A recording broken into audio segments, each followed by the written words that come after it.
thank you to everyone here for joining us to think with the ideas that are apparent, explicit, implicit within this exhibition, Teresita Fernandez, Robert Smithson. Cuauhtemoc and I have many things we want to talk about. I mean, really, many, many things we want to talk about. So please forgive us if Kate at the back comes along and throws us off the stage at one point. With a stick. With a stick, with many sticks. And we want to really start off by talking about problems and ghosts. As Matthew said in his very kind introduction, I have the terrifying and wonderful honour of being the first executive director of Holt Smithson Foundation.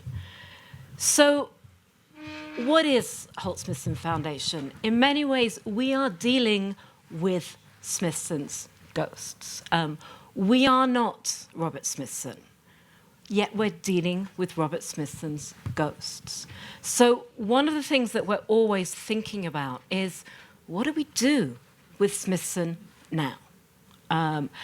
Smithson is an artist that certainly, for many of us here, and I would hazard a guess probably for the last 2 decades, has been taught in every single art school. His work has become foundational to the way that we think about contemporary art. But how is this ghost of Smithson constructed? One of the things that I think is very important when one's thinking about this difficult, troubling thing called legacy is to complicate it. Robert Smithson is an artist who passed away in 1973. That's a very long time ago. And his legacy was looked after by the artist Nancy Holt, his widow, until 2014, when she passed away. The Smithson that we know from the history books is Nancy Holt's Robert Smithson. It's a particular Robert Smithson. For us at Holt Smithson Foundation, we're interested in, with the greatest respect, undoing Nancy Holt's Smithson. And with that, undoing the place that Smithson sits within art history. So how do you do that? You do that by thinking with others. You do that by really trying to make his work porous. I mean, we have a responsibility. We need to think about the facts, the dates, the mediums, the materials, and so on. But what we're most interested in is this openness and this porosity. And we think at the foundation, and you can tell us this is wrong, but this is what we think, the way to do it is by really thinking with artists. And when we think about the history of art, when we think about the practice of art, it's really an ecology. It's artists talking to artists, arguing, contesting, rethinking. So really at the core of everything we do is thinking with artists. But then that's not enough. We need to think really carefully with which artists do we think with. And for us, we're absolutely not interested in thinking with artists who will revere Robert Smithson. I think one of the problems with dealing with an artist who's no longer alive is there's this temptation to put them in vinegar, to make them like pickles, as if everything was like it was in 1973, in 1966, in 1964. The world has changed, and we need to think very differently. So here, in this place at Site Santa Fe, to think with Teresita Fernandez is such an honor for Smithson retrospectively. I also think we need to remember Smithson died again in 1973 when he was 35. Now, I don't know how many people here are older than 35, maybe a few of us. You know, before you're 35, maybe you're not so mature. I mean, you think you are, but, you know, there's experiences yet to come, there's complications to understand with that. So when we look at these two artistic practices, we are looking at an artist who's yet to reach that kind of erudition of time, and we are thinking with an artist who is way beyond that point. So in this exhibition, Teresita is the mature artist, the one who has time for self-reflection, for thinking. So what does it mean to bring these two artists together? It does really mean to make a conversation, and I could not say it better in any shape or form than Carla and Teresita did in their talk at 1 p.m. today. It's to really think about the vibrations. But what is it about Smithson? Why do his ghosts persist? I don't know. I think none of us know. But thinking it through is really important. And for me, on the occasion of this exhibition, there's really no one I would rather think in public, which is often a dangerous thing, than Cuauhtémoc. Why Cuauhtémoc? Well, we've been talking for a long time about Smithson, kind of flirting with the idea of Smithson and Smithson's ghosts. But it's really also Cuauhtémoc's engagement with artists who deal with this phantom, this ghost, this hauntology, whatever lexicon you want to deal with. So I want to ask you, Cuauhtémoc, your thoughts on what it means to bring these two artists together right now. Well, thank you. I need to stress that what I'm going to say is not formulaic, that it really is a big surprise to see what the two of you have done. I told Teresita this yesterday. I hope I'll be able to say it quickly. You know, I guess that there will need to be some reflection on why we are facing a new genre, a new type of exhibitions, are precisely these dialogues between living artists and dead artists. I don't remember all cases of this kind, and I've seen several recently, and to be very fair, I've been hating them in general. The worst one I know was Jeff Koons' Marcel Duchamp show that was done in Mexico that got me really, really enraged. I couldn't write a review because I'm in another museum, so I can say it now. It was pathetic. But because there was this aspiration of the living artist to actually establish himself as contemporary, the new Duchamp. There are others that I found peculiar and somehow not entirely clear to me, but arrogantly interesting. A Jean Debout pairing in Hong Kong with Noguchi. And you can see why he wanted to do that. I kind of didn't feel entirely comfortable, but it was very interesting to do that, to try to put himself in that genealogy. It was very daring because Noguchi really is an incredibly achieved artist. And I remember, although they were both dead, how problematic I found that Leon Ferrari and Mira Schendel were paired in MoMA several years ago. So I was coming. Even though I like a lot Lisa and Teresita, with a lot of skepticism. And I need to say that this is the first time this formula makes sense to me. And I was trying to understand why. One reason is that it's a presentation that has a lot of direct commentaries. Is not an attempt to establish an equivalence. And as we have heard this morning, there are even real punches. There are moments when independently of how in agreement we are, Teresita was trying to make a criticism of certain aspects of Smithson's work.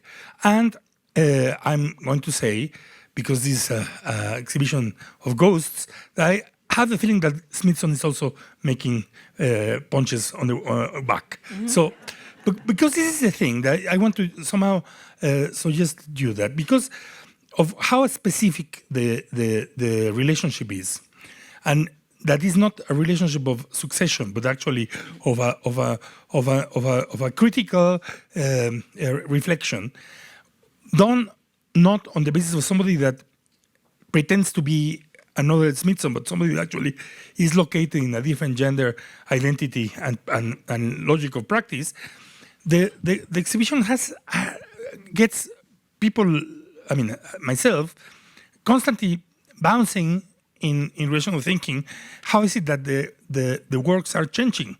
How is it that effectively Smithson's work has a different role in this exhibition from the two retrospectives that I've been very lucky to see along the years?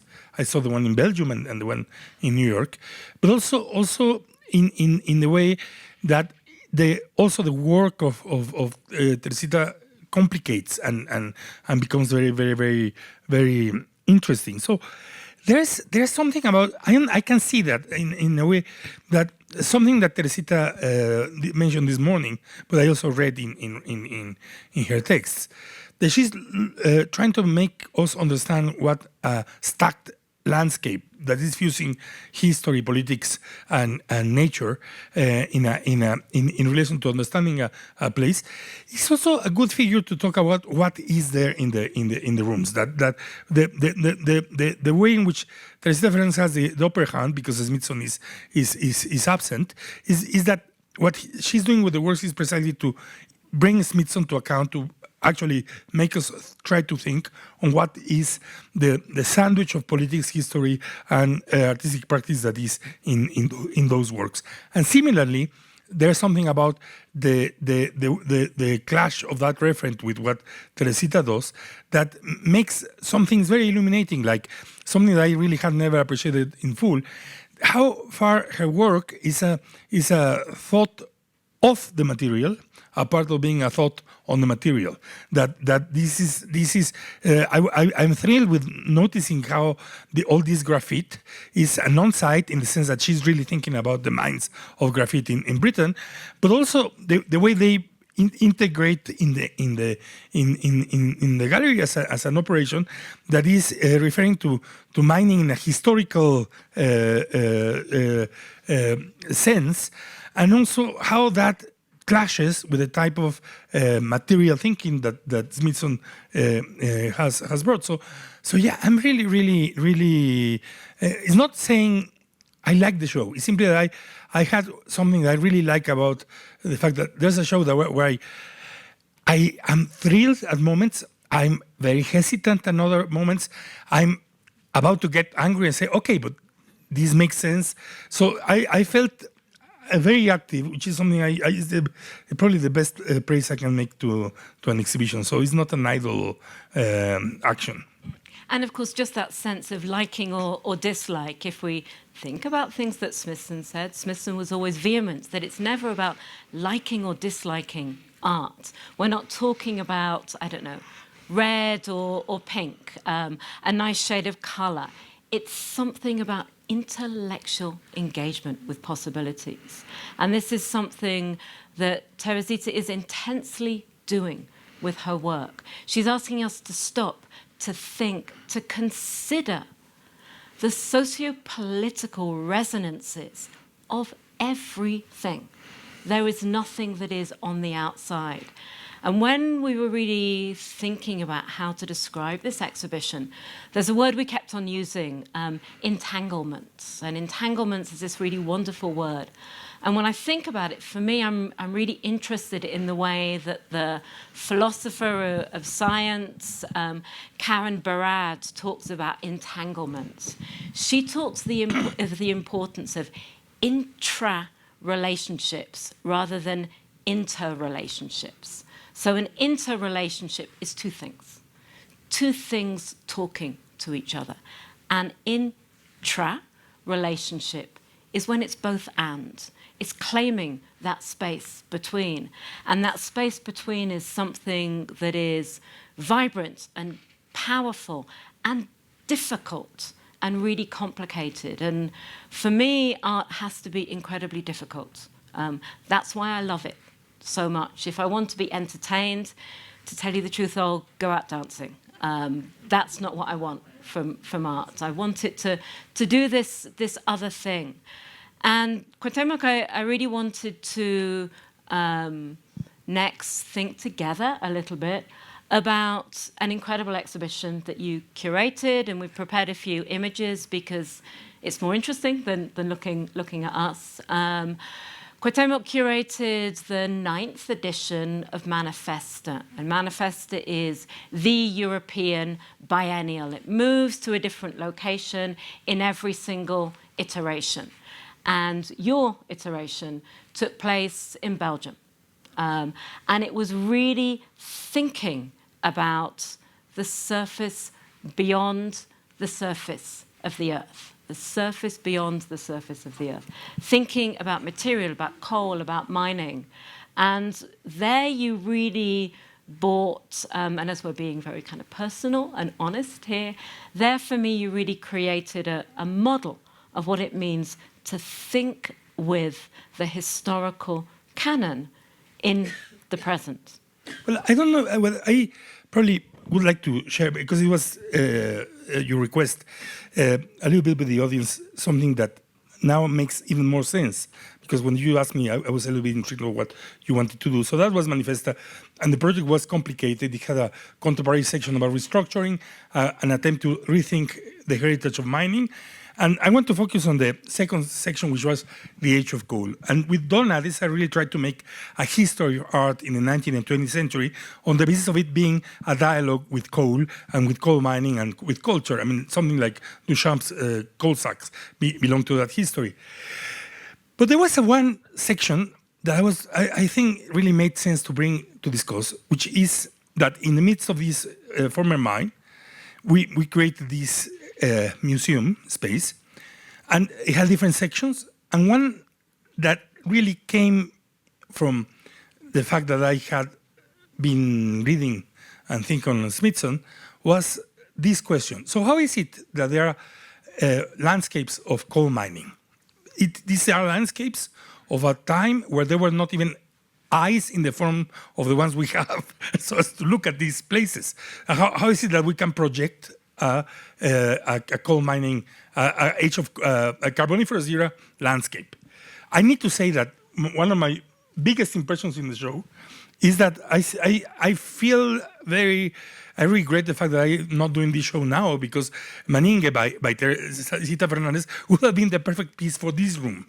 And let me explain what happens. So asking this question, how you make this representation, drove us to this fact. Because coal is fossil plants, the paleobotany of the Carboniferous era was the biggest field of research of the 19th century in terms of paleobotany. They could identify a huge number of plants along with the fossils. You have there a book describing exactly that fossil on the top.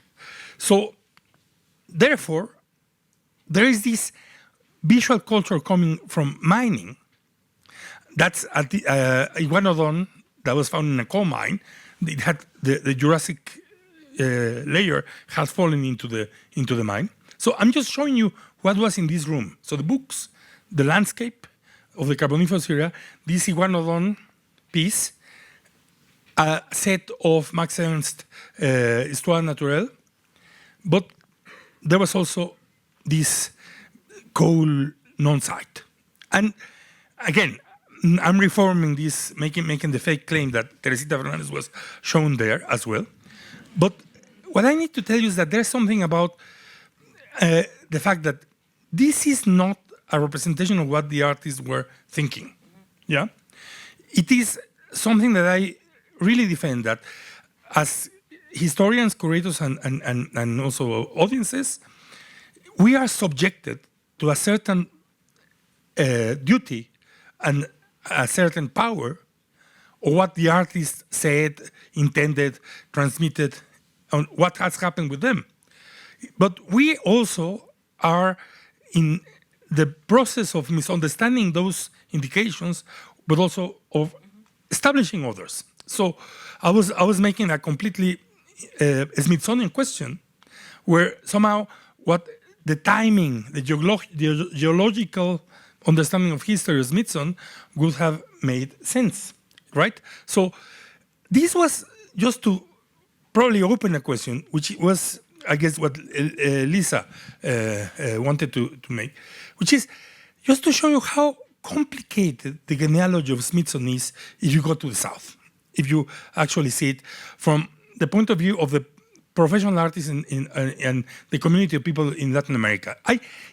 We could do a monography. So I'm going to start with something that is very evident, that Pablo León de la Barra, curator, Mexican architect, was so obsessed about Smithson that he made a really interesting show connecting the works that related to Smithson's work with the works that are connected with Smithson's guidebook into Mexico, into the trip to Yucatan. There was Stephens and Catherwood's incidents of the travel to Yucatan. So he piled both the original works by people like Mariana Castillo de Val, a very important piece that I would love to later on describe, where Leandro Katz in the 80s went back to do the route to photograph the places that had been represented by Catherwood against the landscape.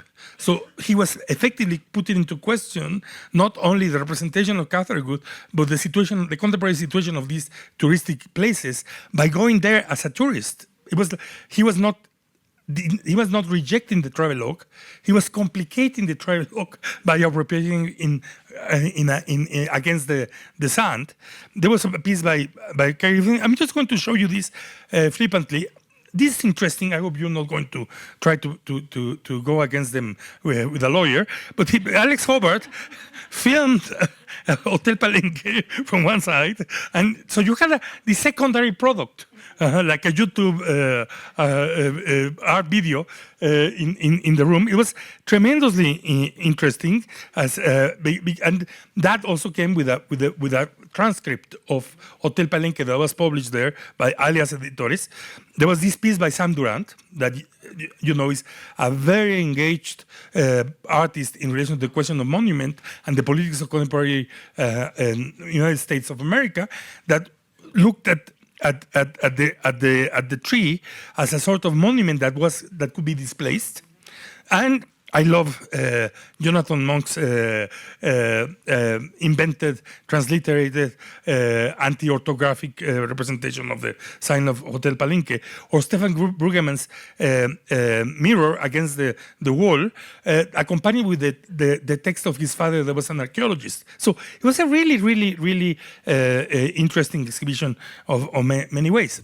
Now, but before we go to the next one, I want to think a bit more about this ghost of Smithson, particularly in this remediation, this bootleg of Hotel Palenque.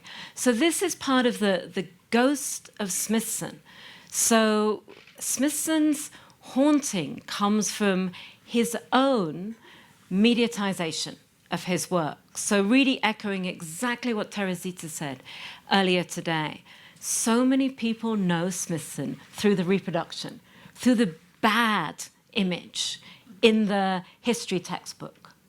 And that comes to represent an artist. But Smithson was absolutely cognizant and engaged with the ways in which media made his earthworks mobile. And we also have to remember that Smithson didn't realize many earthworks. There's Spiral Jetty, there's Amarillo Ramp, there's Broken Circle Spiral Hill, and maybe Spiral Jetty is the most charismatic of his works. But for me, as I'm telling all of my secrets this afternoon, it's not his strongest work by a long shot, yet it photographs well. But the problem with Hotel Palenque is that it's not a work. I was trying to describe it as an artifact, in the sense that it is something that was just before, outside, and probably could become an artwork, but it was not yet that. And it's been made an artwork through art history. So just for the facts, Robert Smithson went on a trip to Mexico with the artist Nancy Holt, with the gallerist Virginia Dwan, and together on that trip, they went to Hotel Palenque. So that's 1969. Robert Smithson took slides, very important slides, of this trip. Then in 1972, he was invited to give a lecture to an architecture school, and he chose to give a lecture on Hotel Palenque. And then art history has made this an artwork. So to begin with, that's an issue. I guess that is also interesting that the reason why that has become legit has to do with the peculiar tension between the texts by Smithson and his sculptures or site interventions.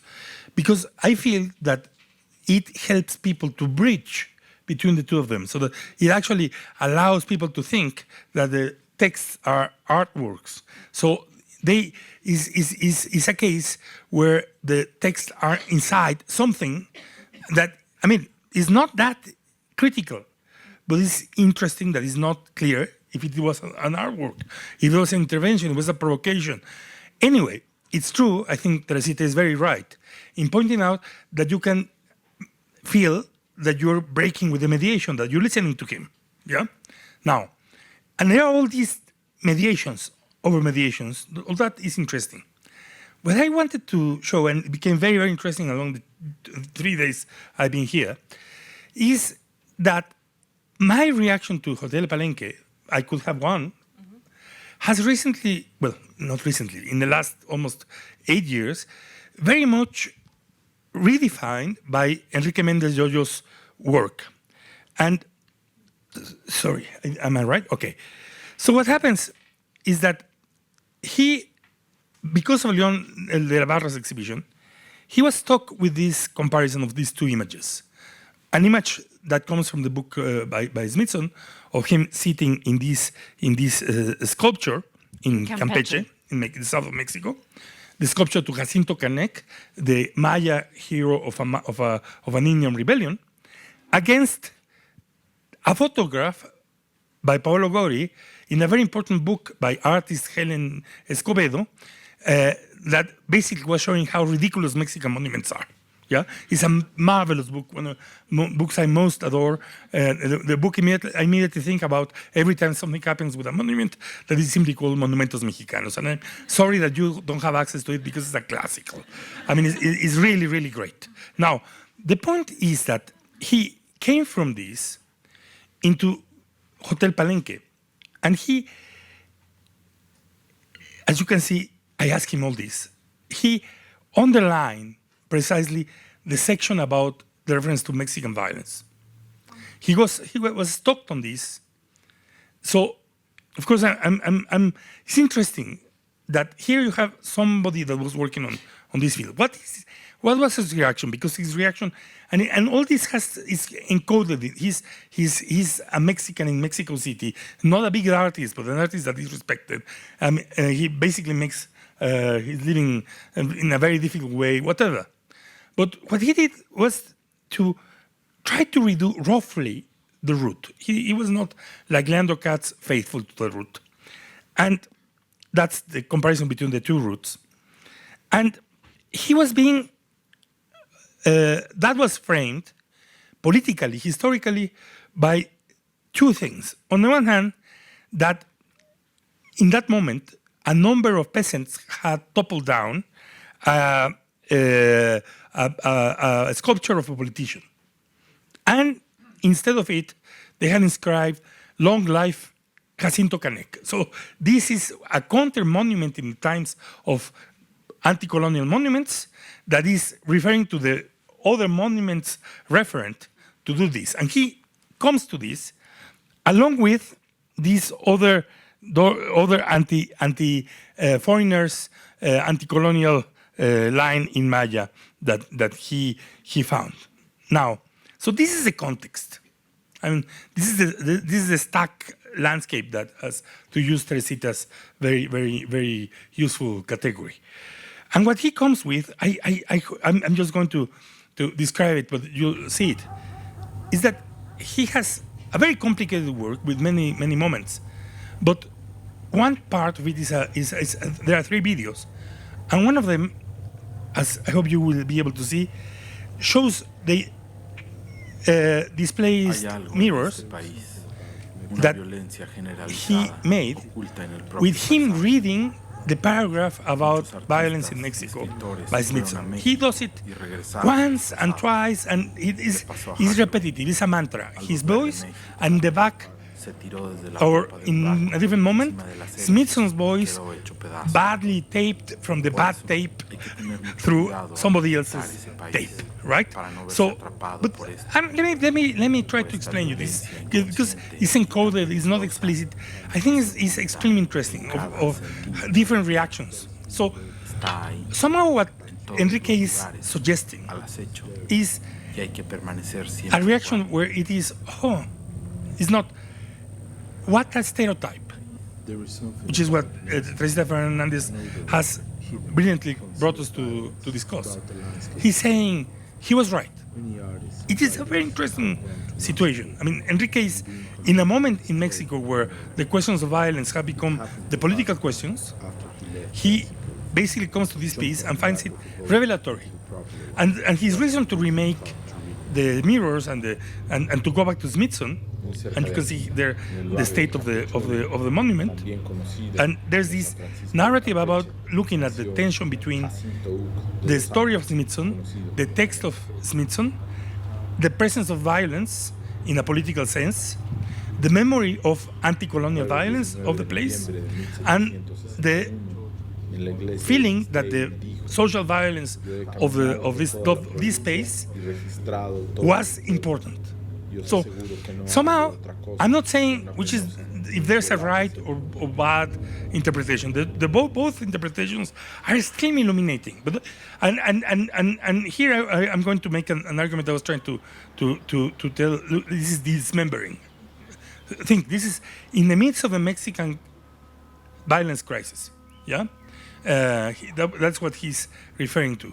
So it is really interesting how there are a number of post-colonial interventions in relation to this piece that are trying to figure out how to get in and out from the text. And I'm not. I think I love this piece. I need to tell you that I really find it fascinating.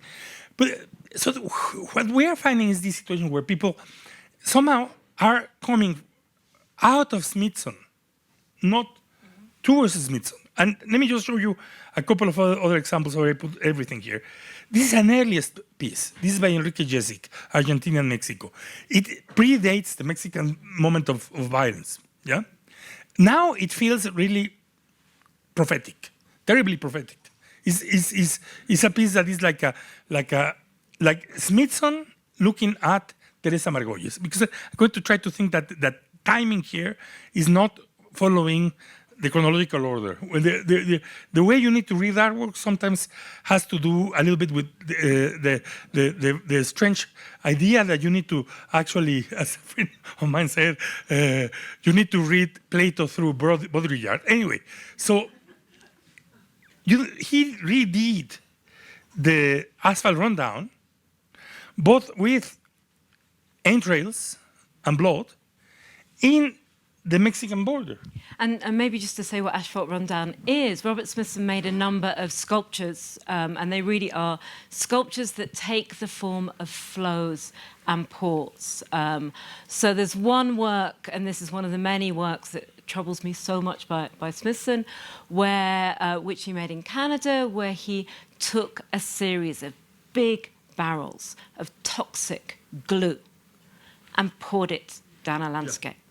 Now, for Smithson, he was looking at the ways in which the surface of the Earth is first made from geological history and human history. It was presented, and remember, I am not speaking for Smithson, I'm reporting. Smithson saw it very much as a critique of the human occupation of landscape. I would say that any artist in 2024, even any artist in 2014 or 2004, who poured a number of barrels of toxic glue down a landscape, we don't do those things anymore. So it's this kind of this resonance is part of the ghosts. So somehow what I wanted to bring out is this question of I'm not going to make a claim of how important Smithson is. That's established. That's not an issue. It is important for many reasons. One important thing is this way in which this text is being rewritten and inscribed on top. I'm going to bring you a final example to see how peculiar this is. And again, this is my milieu. So that's when you're asking, why are you interested in Smithson? Maybe I'm not. It's not a personal thing. I'm going to define the Mexican 90s as Smithson distorted, misunderstood, and rethought project. So Melanie Smith, British Mexican, she has this video that actually has been very important in her work. It's called Spiral City. So what she did was she and Rafael Ortega, the filmmaker, she used the same panning that of the last part of Spiral Jetty, where Smithson uses the helicopter to go on top of monument to explore the east side of Mexico City. Sorry, I forgot to activate this. So it's very peculiar because the formal element is simply that they tried to do exactly the same panning. Yeah, it's not that important. That is just like an internal requisite. The important thought is the idea that they would be projecting on this man-made, complicated megalopolis the conditions of entropic landscape that Smithson wanted to produce. So it's like saying, this is the the real earthwork. Yeah, this is exactly with all the critical implications that it has, because one interesting claim that can be made about land art is that it is an attempt to escape from the complexity of the city. That is a pastoralist movement. So, but then again, what happens that is very peculiar. I mean, beyond the reference to Smithson, I would argue that this is one of the most representative images of contemporary Mexico City. I'm not saying it because I like it. I'm just saying that if you would look back to books about Mexico City and to books about Mexico City art, I'm going to jump. Sorry, interrupting it, although it's small. Melanie's photographs are used in the cover. I mean, there's something about the way this has become a symbol beyond being an artwork. So this is something that opens, I guess, a significant question. It's like, I have a feeling that there are different moments where these works are like doing something that could have been late Smithson. It's like, what would it be if he would have been alive?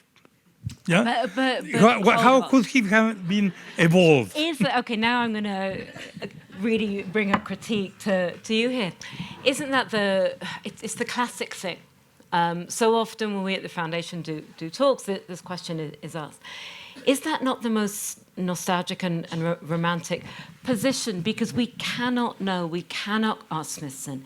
It is impossible. And in fact, when we look at Smithson's work, we're not looking at Smithson. We are looking at his artworks and how they circulate. We cannot engage with him. He is, like all of us, a flawed and fallible individual who makes judgments too quickly, who doesn't do enough research. We're all guilty of that. I don't think that's Smithson. Smithson is the works. I mean, it is, with artists, one would hope, yeah? But of course that is constantly refuted and made impossible by the popular culture cult of the artist and the consumption of biographies and biopics, and Frida Kahlo is the worst example. What you want to imagine, because that is a drive of anybody who has a certain creative work, is that you are not trying to make the work a representation of your identity. You're trying to produce a possibility of yourself in the work. I mean, I have a feeling, maybe because I sometimes write more than I should, but one would like to imagine that your text is a little bit better than the way you speak. that is a project of yourself, right? So at least that moment of culture in the classical old-fashioned sense should survive. That you have this attempt to outdo yourself. So what I'm saying is, I'm not interested in a nostalgic move. What I'm saying is that there's a ghost of Smithson in this sense, in the true sense of the world, that the word phantasma, the word phantasm, is image. I mean, basically, imago in Greek was, so you have this image that is coming to us. That's one thing. And the other thing is that there's this project that is somehow alive beyond that person. And that's why it can be both productive in ways that are so interesting, and also it can be something to be troubled at, like Teresita is doing. Now, it is true that here we have a very, very complicated situation, because one of the reasons why I was saying that I've been very, very taken by the exhibition is precisely because of the curatorial violence that you've made, the two of you, with Hotel Palenque. Yeah, and here I'm going to say that I'm not against that. I'm happy, because I envy you. I'm not allowed a lot of times to do the curatorial violence on works that I would love to do. But the fact that you edited and montaged these two works produces a challenge to both of them, right? They in that sense, Teresita is open to be criticized by this ironic, complicated, or probably naive colonial Smithson, in the sense of probably saying, okay, so develop your argument, talk about it. Maybe what's your representation? On the other hand, as you've heard, Teresita is pointing out to the moment he's talking about this Mexican violence in a very critical way. Now, I need to say and confess, and I'm ready to be pillared. I know that I'm across the border. That in a way I'm a little bit more closer to these operations. I need to go back to this one. Sorry, because I know there's a very complicated thing here that complicates what we are talking about colonialism. And let me try to explain what is it. On the one hand, although I know Teresita is not in agreement, I have a feeling that there is a certain parodic mode in Smithson's presentation, or at least a playful mode, in not only relation to the theme of architecture and modernity and blah, blah, blah, but also that he's poking fun at a form in its time. Every traveler going to a place, especially if it was far away, especially if he was a man, would come to 3 carousels of slides and torture people for ages talking about them. I mean, I suffered that. My father did that to us. And I longed for that, but I remember it was really, really a pain. And so he is enacting that. That's one point. Maybe it's not that clear that he's enacting that. There's another thing, which is that he's talking about these violent goddesses and gods, referring explicitly to a talk he had, he doesn't say who with, in the restaurant. So it is mediated, and I'm going to make the point, by something that modern Mexicans do. We have been exporting, presenting, and beautifying our alleged historical violence to the visitors. It's one of the things we sell when people go and travel to Mexico. I call it the scare the gringo game. It's something that has been played along the 20th century at least. So he is not independently developing this. It's a complicated thing. The question of representation and colonial representation is two-sided always, because the problem is that I agree, coloniality is not gone. It's a structure, and getting out of it is impossible. You can reform it. You can expect it to change into something else, but I really don't have a hope to decolonize. I confess myself, I'm ready to be killed. But the point is that he's referring to that. Then he's referring to Malcolm Lowry. And of course, Malcolm Lowry is an incredibly complicated object, especially if you're a Mexican reader. This is the novelist Malcolm Lowry. Yeah, he writes his novel Under the Volcano, and the point is that some of these twisted representation is not something that you can put on another if you're a Mexican reader, artist, whatever. I mean, and that's the problem with representations. You live in representations. I mean, beyond the problem that I don't know how Smithson could have developed a critical idiom toward those issues. I mean, this was before it was said. That is before Said. So framing that was unavailable.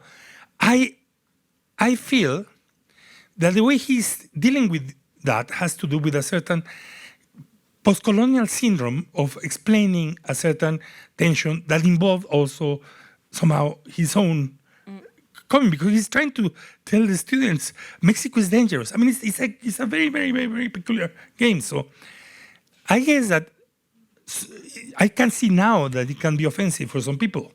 I will confess that similarly than with Enrique Méndez de Hoyos, I showed you, I feel fascinated by that moment. I mean, not because I want to understand Smithson, it's because I can see that as another layer of that artwork. And one thing that I'm going to finalize there, that I appreciate of Smithson's and Teresita Fernandez's work, is that it's not complete. I mean, that is not that finalized, that allows me to be uncomfortable or loving it. I mean, I actually love your pantry because, as I was telling you, I immediately thought on Elso in a way that I had never perceived there could be a connection. But anyway, Juan Francisco Elso, a Cuban artist that I admire a lot and I written about, whatever. I'm saying this is a very living legacy. And here I'm going to make a point about I don't really care about Smithson. The only thing is that this is a culture that is in debate. That clearly is in debate. I think that the question of how these landscapes are sandwiched themselves, this Teresita's point, or the way she's also somehow, and I'm obsessed about it, she's allowed herself to bring the beautiful film she made in Cuba, and to risk the fact that, as it happens with a viewer like me, the Ammonite in the film becomes much more important probably than what the film originally intended, because in the cutting, in the montage, in the mixing with Smithson, this fossil, this form, this poking at a very ancient history, this looking at the geology of the place, takes a first stand. And of course that sense, and in 1 minute, Kate, we will stop talking and open up for contestations, provocations, questions if you want, but provocations are much more interesting.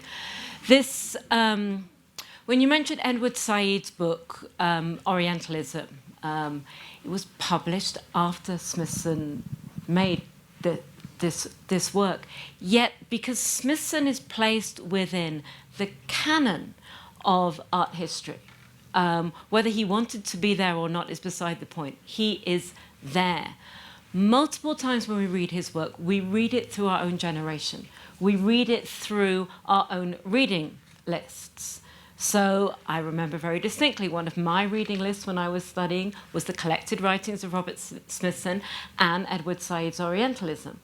What do you do with that? And perhaps part of this kind of ghost-like quality of Smithson is the work. Part of it is also the ways in which he's inscribed within the writing of art history. And then also it's about somehow he's annoying, obstructive, and difficult to deal with. And somehow that's why artists hook onto him across generations. And he means something at different moments. And there will be a moment, me of all people saying this, where Smithson will not matter. And that's okay, because then maybe he'll come back maybe he won't. It's that sense of the vibration and the possibilities. But the thing is that I accompany Teresita in saying, who cares about the future except for the future inscribed in the present? Partly because I think that these two works share a moment of contemporary anachronism, in the sense that they are always pointing out to the point that the present is not the present, but is the past in the present, and is the present in the past, and is the future in the past and the present. And somehow the dialogue, if you can rescue this kind of exhibition, is because it produces that density. Now, and again, you need to have those narratives because they are for children. I mean, our history is a tale for children, and then you would hope that we all grow to find things and get them to look more complicated. Yeah. But you probably cannot get rid of the tale. Let me just go this because I really want to show you this. This is a work that still is not happening. It's actually happening next week. It's a show I'm involved with Marcelo Expósito. It's not my fault that Marcelo Expósito, Spanish artist, activist, political thinker, is doing a Smithson. He wanted to do this with the Park of Memory, the memorial to the missing people in Buenos Aires. He couldn't do it. He's doing a photo montage. And then there's a work that includes a number of operations that have to do with the question of borrowing, unborrowing, also in relation to the idea of Benjamin of the use of the pala, the shovel as a critical tool. Anyway, so what I want to just suggest to you is, what is this coming from? Something Teresita Fernandez also mentioned in her text. The partially buried shed, that's the partially buried wood shed in Kent was graffitied in 1970 in relation to the killing of students in Kent University. So it became a monument to the political crisis of Vietnam and America. So for Marcelo, it's important to bring that Smithson, in relation to this historical moment, in a place like Argentina that represents a particularly terrible recent fascism, in a moment that he reads as we are getting into fascism. I mean, that is exactly what all this operation is about. So what I'm trying to say is that there's something about this is partially unburied. That's the moment I would like to rescue of all these operations. That the most illuminating thing is, and I think is Marcelo, I owe this to Marcelo, I'm an idiot, I just take things from artists, is that he's saying partially unburied. That's the status where I would like to imagine we are keeping this legacy. That it requires that we dig out. But only so far. Yeah. Good. We will stop. Obviously, we've only just begun with what we wanted to say, but we will pause really to open up and invite you to add to this conversation. Thank you so much for your really thought-provoking conversation that I'm sure can and will continue. I'm thinking a little bit about how what you said at the beginning and how Nancy Holt basically helped build Smithson's legacy through representation in the media. And I'm wondering if you think the power of Smithson's legacy is what it is because he died so young and the media basically constructed the legacy of who he was, and people can maybe be fascinated by the fact that he died so young and what he could have made. And I haven't read a ton about him. I mean, I'm familiar with his work, so it's possible that I could open a book and read a chapter on this. But I'm curious, as the director of the foundation, whether you think that if he were still alive today or he at least lived longer, if we would be as fascinated with him as a person and as an artist, because we didn't get so long to really understand who he was as a person or an artist. There's many ways I could respond to that, and I'm going to just choose two. And both of them are yes and yes. Of course, there's a fascination when there's something yet to become. So when we started our talk, we talked about, the youth of Smithson. There was so much to come. So we can fantasize what was to come. We can imagine. So it becomes this sense of unending possibilities. And I use that phrase, it's taken from a work by the artist René Green, who's made a series of 3 works directly addressing the possibilities of Smithson. So I think, yes, that's part of the haunting, the ghost of Smithson, that fascination. But I also want to say something else that is really, really important. I think that when we consider Nancy Holt's engagement with Smithson, she was an incredible artist. She was a female artist. Therefore, for her generation, she was primarily invisible. I mean, we've all experienced this in our own particular ways, where you talk, and your words get taken by the wind, not by the ears that they're intended to, for her own work. And she dedicated herself to really making sure that Smithson's work is placed where it is. As Teresita mentioned, the first collected writings was published, edited by Nancy Holt in 1975, if I've got the date correct. I don't think I have. But in the 1970s, in a book designed by Solowitz. So she really put her own work to one side to do this. So there's this degree of authorship. There's certain parts of her work, of Smithson's work, that Nancy Holt was less interested in. And for us at Holt Smithson Foundation, we're always fascinated by it. And we analyze everything because we're all so super geeky at the foundation. We find the same things being said again and again. And like a broken telephone, they become perverted and shifted, and what was actually said was something different. There is, for example, a whole body of work by Smithson that Nancy Holt was uncomfortable with, that in today's language, not in Smithson's times language, is super queer work. She didn't want it to be seen. That was her authorship.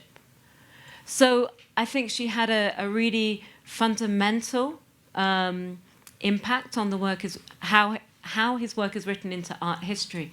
And she was an artist, not an art historian, not a curator, not a writer, although she also wrote. So there's that degree of creativity. And maybe, I'm going to say something that I know I'm going to regret, but whatever. Maybe that's part of this sense of the Ghost of Smithson, because the Smithson that we know was authored by a particular person. And for me, the biography, the narrative, is useful. The question is, what do we do with that? And how do we expand knowledge from it? How do we develop questions from it? I'm going to be very, very risky in saying that we have this interest in him because he didn't die young enough. Because in reality, I don't believe that he would have been important with the work he had done when he was young. So I'm not that sure what does it project in the view we have that he died way too early. It has to do with a certain standard of living in the West in the present, the expectation of living until 80, 90, whatever. But a lot of artists have made their contributions when they were 35. Many of the artists of that generation probably would have been done better for our history wouldn't have lived that long.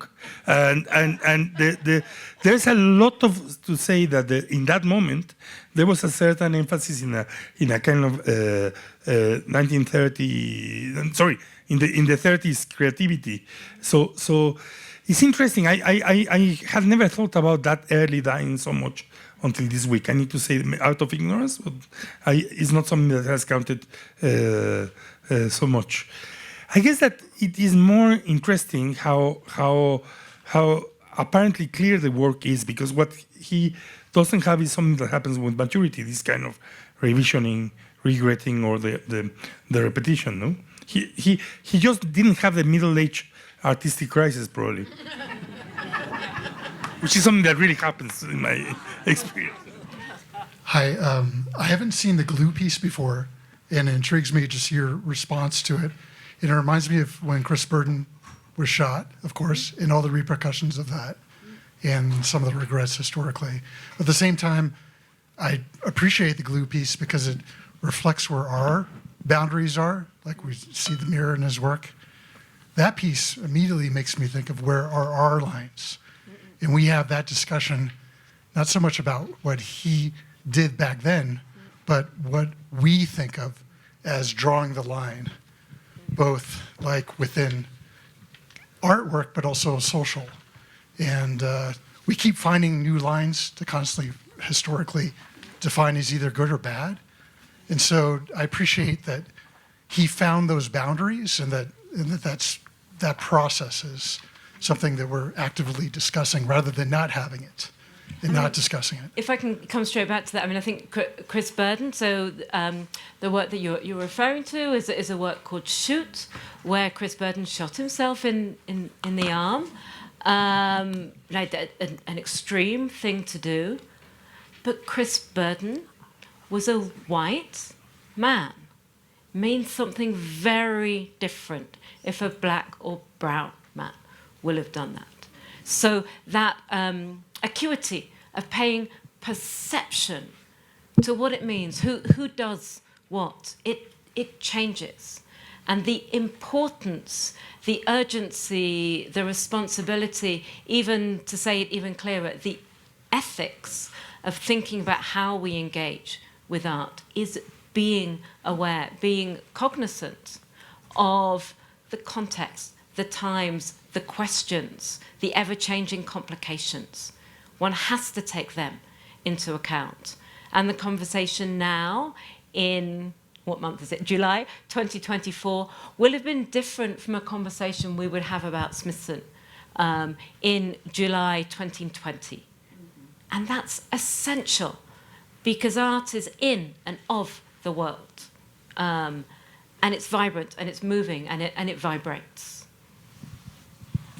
I guess that I would, in that sense, probably point out how lack of sympathy and understanding I have found with Tania Bruguera's gesture when she made her piece with a gun and reading a text about artistic freedom, and how it is peculiar that the audience don't understand that that is a piece that is connected to those actions, but at the same time putting them in perspective. I mean, at the end of the day, Smithson was not in danger of dying.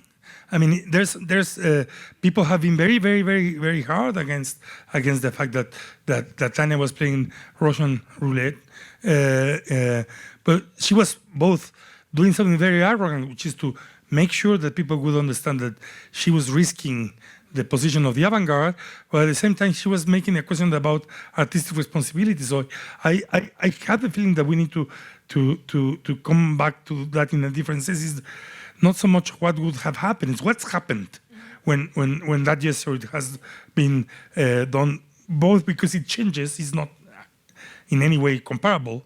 Again, to put it this way, what Tania did makes Burden's work look a little bit not far enough. Yeah, it's revoked, and it surprises me that we can be uncomfortable or in favor of avant-gardist gestures. We can call them infantile or whatever.